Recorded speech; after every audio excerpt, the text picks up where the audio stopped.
पावसाळा आला की बाजारात मिळणाऱ्या काही खास पालेभाज्यांची आठवण होते. त्यातलीच एक म्हणजे करडईची भाजी.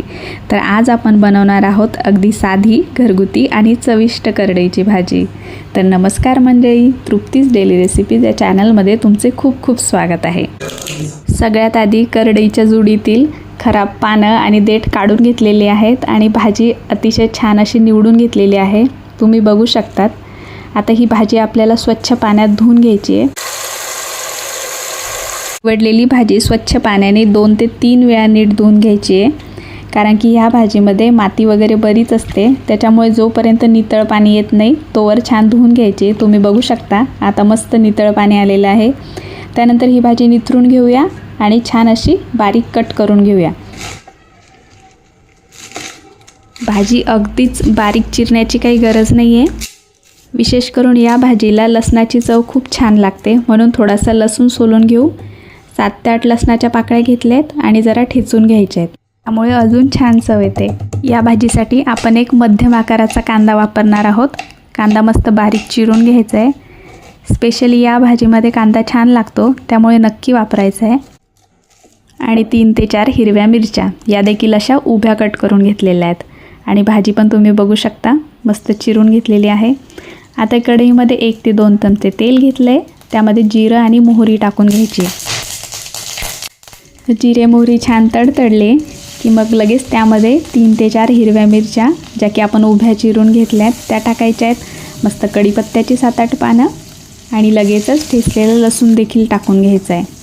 हे मस्त सोनेरी रंगाचं होईपर्यंत छान परतवून घ्यायचं आहे आपल्याला. लसूण, मिरची, जिरं, मोहरी याचा सगळा फ्लेवर भाजीमध्ये छान उतरला पाहिजे. आता कांदा चिरून घेतला आहे तो टाकून घ्यायचा आहे. कांदा देखील सोनेरी रंग होईपर्यंत मस्त परतून घ्यायचा आहे आपल्याला. आता टाकली अर्धा चमचा हळद. हळद देखील परतून घेतली आहे आणि लगेचच आता आपल्याला यामध्ये चिरून घेतलेली भाजी टाकायची आहे, करडईची भाजी. आता तुम्ही बघू शकतात की पालेभाजी कुठली का असेना, पण जेव्हा आपण लगेच फोडणीत घालतो तेव्हा ती भाजी जास्त दिसते, पण शिजल्यानंतर ती कमी होते.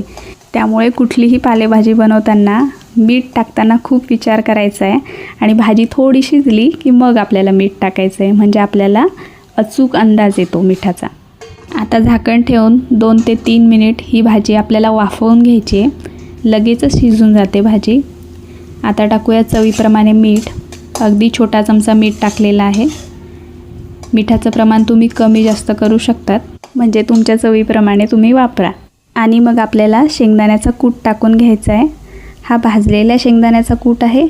मी जवळपास या भाजीला 1 ते 1.5 चमचा शेंगदाण्याचा कूट वापरलेला आहे. मस्तपैकी भाजी मिक्स करून घेऊयात. तुम्हाला आवश्यकता वाटली तर 30 सेकंद किंवा 1 मिनटासाठी तुम्ही भाजी पुन्हा झाकण ठेवून थोडी वाफवून घेऊ शकतात. चला तर मंडळी, आपली करडईची मस्त साधी सोपी भाजी तयार आहे. दिसते पण किती छान आहे भाजी आणि चवीला तर अप्रतिम लागते. पोळीबरोबर म्हणा किंवा भाकरीबरोबर म्हणा, ही भाजी खरंच खूप छान लागते. वरण भाताबरोबर देखील तुम्ही खाऊ शकतात आणि पौष्टिक तर आहेच आहे. चला तर मंडळी, या जेवायला. आणि माझ्या चॅनलवर शॉर्ट्स बरेच बघितले जातात, पण लाँग व्हिडिओला तेवढे व्ह्यूज येत नाही. तर प्लीज शक्य असेल तर लाँग व्हिडिओ बघत चला. तुम्हाला आजची ही रेसिपी आवडली असेल तर व्हिडिओला लाईक करा. मला कमेंट करून नक्की कळवा की तुम्हाला ही करडईची भाजी आवडते की नाही ते. आणि तुम्हाला जर माझे व्हिडिओ आवडत असतील तर चॅनलला प्लीज नक्की सबस्क्राईब करा. Bye bye.